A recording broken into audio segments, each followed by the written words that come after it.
Biết Hường ơi, đêm khuya rồi đó, ngủ ngon nha. Gửi file game về giai điệu độc quyền và sản phẩm hoàn thành sẽ là Biết Hường ơi, đêm khuya rồi đó, Biết Hường ơi, đêm khuya rồi đó, ngủ ngon nha.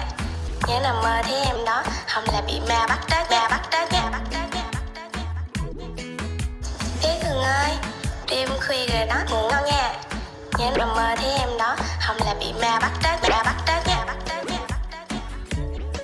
Biết Hường ơi, đêm khuya rồi đó, Biết Hường ơi, đêm khuya rồi đó, Biết Hường ơi, đêm khuya rồi đó, Biết Hường ơi, đêm khuya rồi đó, Biết Hường ơi, đêm khuya rồi đó, ngủ ngon nha. Nhớ nằm mơ thấy em đó, không là bị ma bắt đó.